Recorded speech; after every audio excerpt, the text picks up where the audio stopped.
Let me introduce you to an extraordinary artist, Beatriz Brás, born in Lisbon in 1993.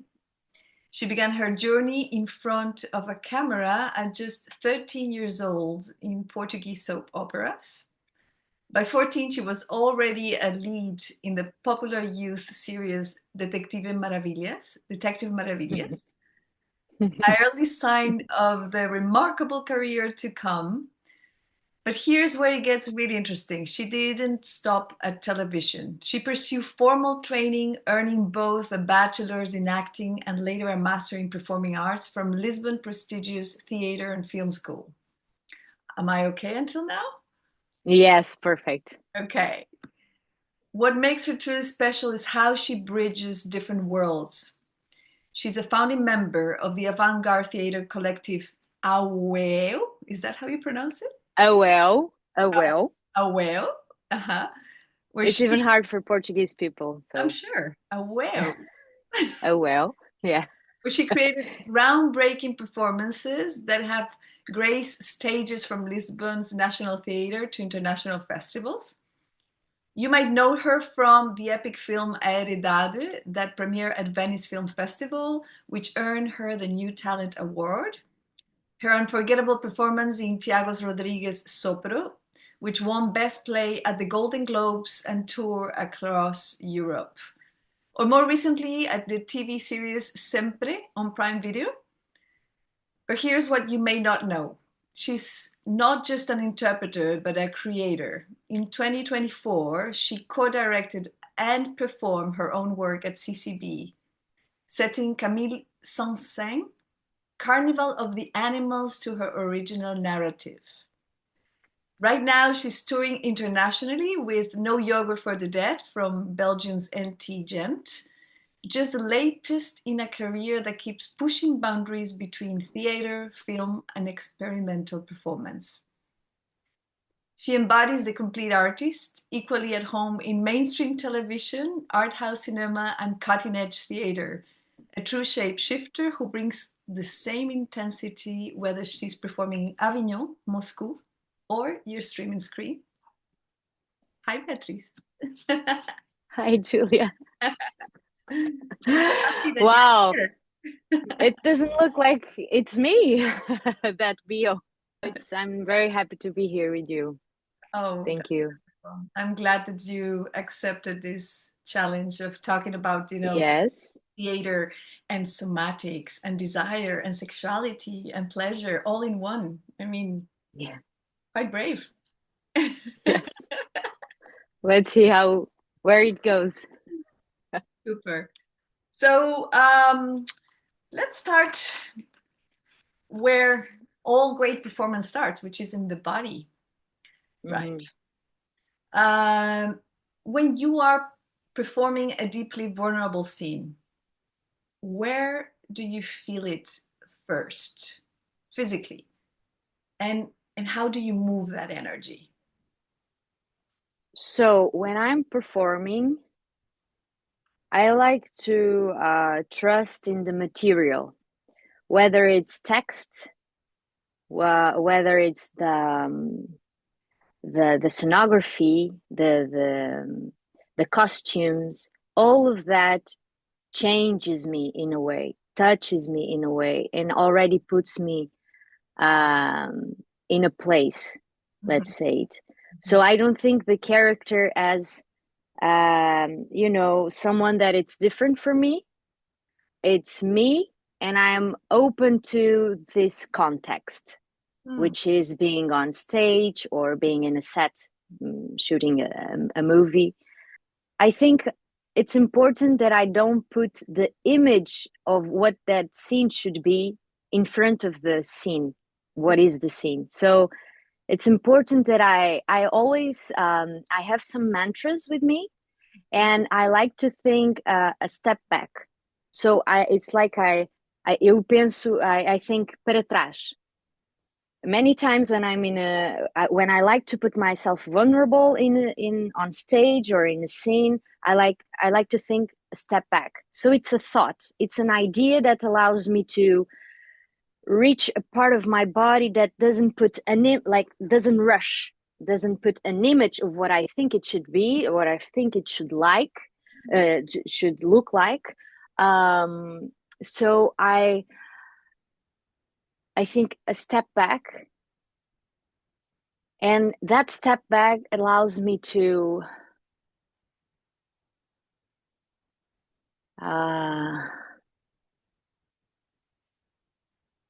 I was thinking about where is it in the body. Maybe in my mouth, in my throat. It's like when you do this. It's like when you. It's like this sensation when you yawn. And this is how I feel in the body, like an openness to the unknown, to the scene that I know that it's going to happen, but I don't know how it's going to happen. And I allow myself to be open and vulnerable. And that step back, when I have this mantra, it allows me to reconnect to my body, to really be present, and don't rush into something that I imagine it would be good, you know? Sounds like when you're talking like that, it sounds to me like you're giving space. Yeah. That you're giving space for something to come up. Mm-hmm. And it's hard for me not to make like a comparison with, when you are in an intimate relationship, how that would work exactly the same way, right? Exactly. It could work wonderfully like that, I would say. Yeah. Yeah. Yeah. Yeah. And in general, in life, I'm always thinking about my profession as a way of helping me to live. Uh, I relate both. It's like, of course, there's a message we want to pass and we want to say as an actors, as artists, and questions we want to make, and there's the aesthetic level also. But what interests me more, it's how being on stage helped me in my relationships in general, how it helped me to be more alive, to give more space, to work myself with my body, with someone watching me, and the ego wants to to please the others, and all of that is like intensified. um uh what you have in normal relationships on stage and on the set is intensified. So I really like to take that experience to work myself in relationship to the other, and also that is being in an intimate relationship. The thing of giving space and allow the unknown to reveal. I have to constantly do this mantra because it's easy to when you start a scene, you get yourself to that place where you're vulnerable. You try to be as vulnerable as possible, so you have this energy, and then you start saying the text. And when you say the text, you rush, normally you lose connection. So it's really like always thinking of that movement, and like don't let a balloon fall, always doing this. And also that gives you some heat in the body. You feel the heat, and when you feel the heat, it's there where you should navigate, where you should explore.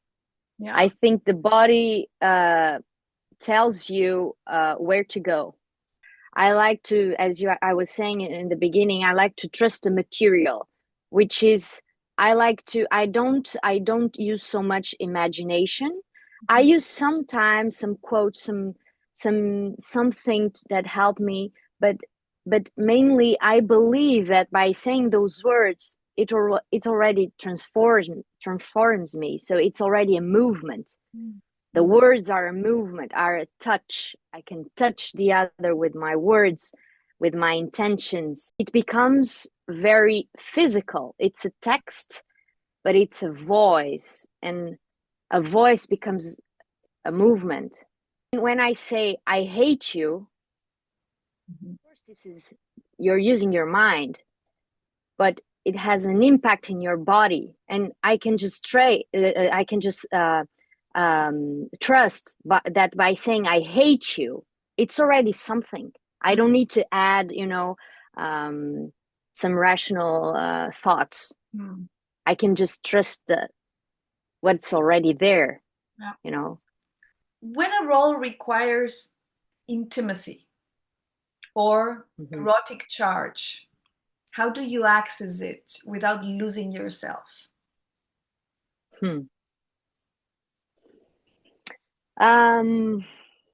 That's a very good question, because it's a challenge for me. Those moments, they're very challenging, not just for me, for a lot of actors, a lot of my colleagues. We talk about that because we don't have, especially in Portugal, we don't have a training or a coach that for this type of work. So there are intimate coaches for that. Yeah, they exist. There are in other countries, yeah, but here in Portugal, there's not. So normally it's very embarrassing moments. There are, this, because you work the text, you try some costumes, but you don't work the intimacy with the other. You don't work the movement. You know the other for the first time, and all of a sudden you are like, you have to pretend that you desire him. It's very normally we are in a very difficult situation, and difficult to navigate, because it's like some directors just think that you're an actor, so you just do this and then you're ready, and it's not like this. You have to be comfortable with the touch, and I think, like I said in the beginning, I think again, trusting the material, which means trusting that when I touch you, it will change something. So, and when I say you're so beautiful, and you allow yourself to be open to that moment, it impacts you. And when I touch you, and so the desire is, again, trusting the material. Like, if the material is our bodies are hugged or are close, I can also activate some breathing, and trusting that by staying close to someone, it's already going to affect me somehow. It will make me nervous. It will bring some closeness to the other. So I think we have some tools to activate desire, or activate some vulnerability with each other, because it's very important also in this intimate scenes. And you have to go like straight to that, or you do something before that with the person or the people involved in the scene, or you go straight to the scene? Normally it depends on the director. I would love that we do something before, and there are some directors that put you in that, to improvise some scenes and put you in that scenario where you try something with the other person. That's awesome, because you get like comfortable with the body, and you treat the body like the dancers. But there are some that it's like straight to the point, and it's very hard, because you don't have the space to not rush, to allow two bodies to reveal themselves. And so there's something that it's never talked about, which is intimate scenes. Is it's rarely talk about if an actor enjoys actually an intimate scene, right? Mm-hmm. Um, that, have you ever felt guilty for liking it? Have you ever just liked it and enjoy it somehow? Yeah, I had one intimate scene, and at that time I had a boyfriend, and I remember like thinking, oh my God, I'm getting intimate with someone, and where are the boundaries, you know? Because at the same time you feel things. I mean, it's not important that you feel, because it can just be a movement, and you can pass the message anyway, you know, you're but at the same time you can feel real excitement and real intimacy with that person, and it becomes real for some moments. And I remember like thinking, this is a bit weird. Where are the boundaries? It's a very And also I had the opposite. I was with my boyfriend at that time, with in a theater scene, in a show, and we had to kiss each other, me and my boyfriend. And we kissed, and I remember thinking, it's a different kiss. It's not, because we are seen by the others, and when the light went down, he he wanted to continue the kiss, and I remember, no, it's over. It's just for the scene. So it was really, yeah, it's a very,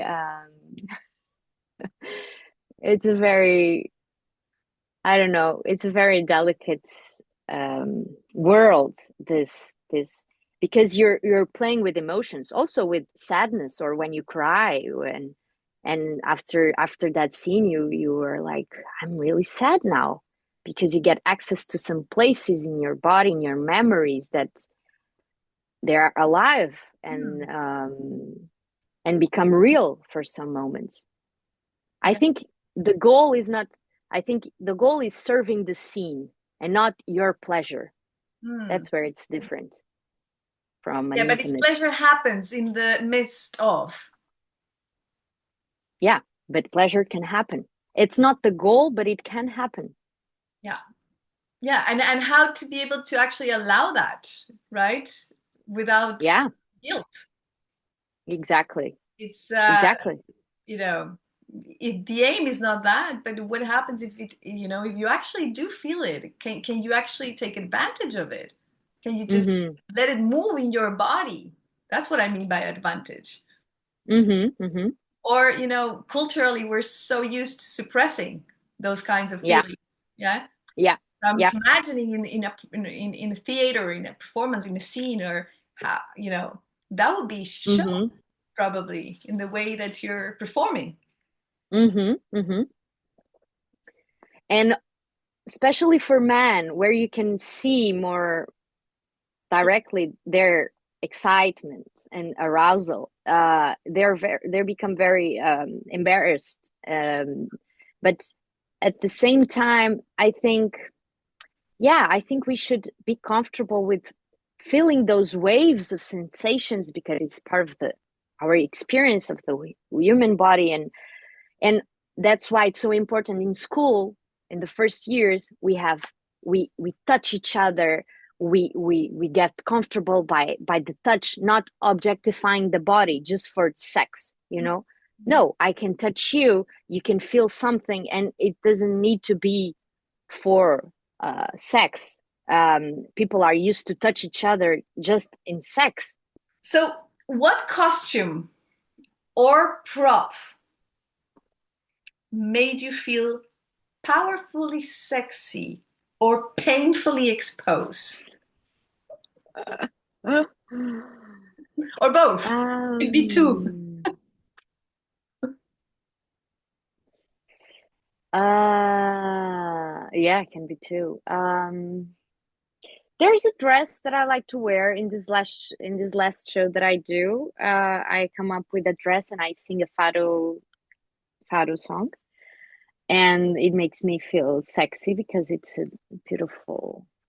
It's open here in the chest, and it's a skirt, small skirt. and a little bit of high heels, very comfortable, like dance high heels, you know. Anything that have felt painfully exposed or close to that? I was naked in one show. Mm-hmm. Um, I don't know if I was ready at that time to be naked.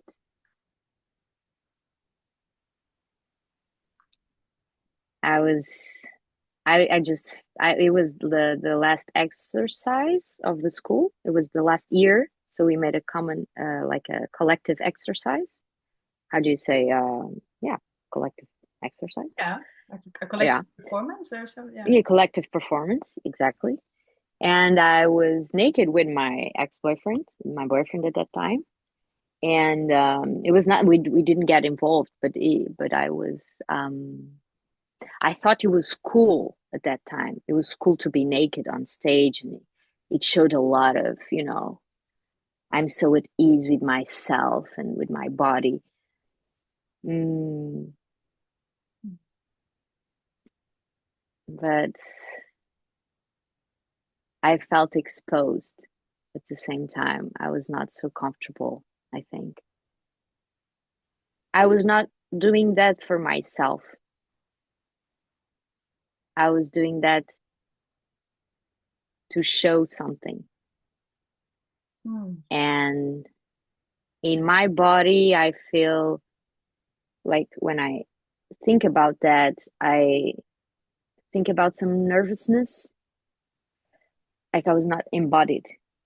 It's like I exposed myself. It was a bit violent. Now I'm thinking about, and it's like you don't occupy your body. That's how I can put it in words. Uh-huh. I hear you. I'm not vulnerable. I'm just exposed because it's not me being there. It's like a mask. So I don't. I'm pretending I'm comfortable, so I'm not vulnerable. Although I am because I'm naked and it's an. But you know, It's like the outer shell, yeah, but the inner shell is not permeable or vulnerable. yeah. Uh-huh. It's not. Yeah, it's not. It's. I'm not doing that for myself. Like to like. I want to be naked in this scene. It's. I mean, it can be a bit awkward, but I want to. It doesn't need to be 100% comfortable because being naked it's all can be intimidating. But I feel like I don't know. I feel like I was not doing it for my experience, or for my life in general. I was doing that for a sort of image that I like for my ego or for what I was thinking it would be good for the piece or for the others to see me doing that Mm. at the end of the school. It's cool and but it didn't touch me. I was it's like I was frozen. That's why I think I was not vulnerable, because I was a bit tough, when you're not open. How would that be different now, knowing what you know? I think I would put the focus on my feelings, my experience. What am I feeling now on being naked? Whether what are the others thinking about this? Because I think my focus would be more in how is this being for myself? Mm. Like this conversation, I was nervous in the beginning.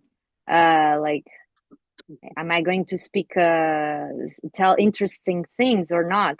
But wait a second, will I enjoy the conversation? How is it going to be for me? Mm. Thank you for that. That was a deep sharing. Yeah, thank you. Grotowski said something that the stage magnifies what we long to hide. Mm-hmm. What do you Mm-hmm. think about that? So one big thing, it's the need to please the others. Am I being good enough? Am I meeting their expectations? Mm. Am I surprising them? Mm. Who is in the audience? Who is watching me? Oh, maybe he would like me to play in a more blah blah blah way. Um, this is one shadow that comes up. Mm-hmm. Mm-hmm. And another one, it's after the show. Why did I do that? Ah, it was so bad. Why? But I know how to do it better. But why? And I get so critic about myself. And again, the focus that I need to work is to myself.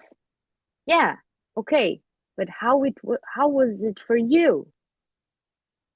It could be amazing for the others, but if for myself, it's not. It's nothing. What am I doing? And I think it's not. Yeah, this doesn't go along with my values that I want to work and I want the others to to work, also to flourish in their own colors. And I think I'm yeah, theater and being on stage and also cinema, whatever, it helps me to, it intensifies the experience of the self. Mm-hmm. And with that, if I can work my vulnerability, my, I'm here but I'm so afraid of making mistakes, but I'm here with you. I feel that the others can relate to that and not feel so alone in life, and also be part of the experience, and we're together in that moment, and we see, you see me but you see yourself in myself, and we are together, we feel, how do you say, acompanhados, company. We give each other company, yeah? We We feel give each other not company in our, alone. Mm. yeah. And that's why I like so much when an actor is vulnerable. Like I can see the shadows when someone is really trying to do everything correctly and is afraid of making mistakes. I think it's, you can see it. Or if someone is afraid, but it's really having the courage to make a mistake and explore new ways of being on stage and surprise themselves, and you know um so yeah, I totally agree with that, with the shadow work. So Yeah, it's not only the stage that magnifies, right? Sexuality exactly. magnifies what we long to hide as well. Yeah, Mm. Interesting. yeah, there, it's two very, it's two play there are being on stage or being in an intimate sex relationship, uh are two places where you get very vulnerable. Mm. What role are you aching to play, but it might terrify you? A role where you play a lot of sex intimate scenes, that scares me a little bit, because we don't have so much support on that in Portugal. That's one point. Another, it's a double intensifier because you're having sex and you're on stage. So on stage or on the set, so it's a very vulnerable place to be. And also, it's like crying, having scenes crying, or having scenes where you have to feel a certain way. It's very challenging for me. For example, if you ask me to cry, I don't know how to cry. I'm not a kind of actress, I don't, but I'm not criticizing. I'm just saying I don't know the techniques of putting a tear, or pretending so much that I like to play with what's happening with the heat, with, I like to activate things that you can call techniques, in a way. So you can activate, you can be fake somehow. There's one sentence that you once told me that, like, for me to practice the smile until it, fake it until you make it. right? So you can practice the smile until you really, really are feeling the smile on your, like at first it's fake, but then it becomes, there's a part of me that wants to smile, even though it's just 2% of my body. But so you can activate this with smile, with with some face like this, or with some breathing. You can activate, but at the same time, it's normally the directors are not so open to whatever it comes. They're very, and I think we lack some more complex point of views in that, in those, on those teams, because um, like you have to go there from there and there to there. You're not, yeah, it's like it can become very mechanic, and I don't like that type of work. I like to let's see where it goes. Maybe you have this and this ingredients, but you don't know how you're going to mix them, what it's going to taste. So I think it terrifies crying for me. I when I see, oh, here someone cries, I'm like, oh my God. Or having a lot of sex scenes, because I think people are, on both cases, people are expecting me to perform something that I don't know if I will be able to perform. It's like you have the scene and you have to enter the scene. But I like when the scene meets you. It's not you entering the scene. It's, no, give me the ingredients and let's see where it goes. I prefer this. Give me this sentence. Give me the, okay, here you look at him and you you do this to him. And then you see how it feels. And then you hug him. But not just or you enter and I say, never thought you would do that to me. Okay, this is a quote that already has a charge, and let's see where it goes. Maybe I will not cry. Maybe one time I will cry. Maybe the other times I will not cry. Yeah, every time people expect me to perform something, I'm nervous. Also in sex, when you have a script, you have to do this and then an orgasm and then finish. So, and you have to correspond to the script. How limiting is that, right? Yeah. Yeah. And we grow up with that. So we learn about sex through pornography and certain things that are completely script and completely untrue in real life, right? And then we go to real life and we're trying to recreate those scripts. Exactly. And then we have to be at a certain place and we have to look in a certain way and we have to make certain sounds. And that has nothing to do with us and our pleasure and how our pleasure expresses, but it's what we think we should be doing, right? And how performing, right? Yeah, even though you are performing on stage, I think you should not perform. Thank you so much, Bia. Thank you, Julie. Thank you.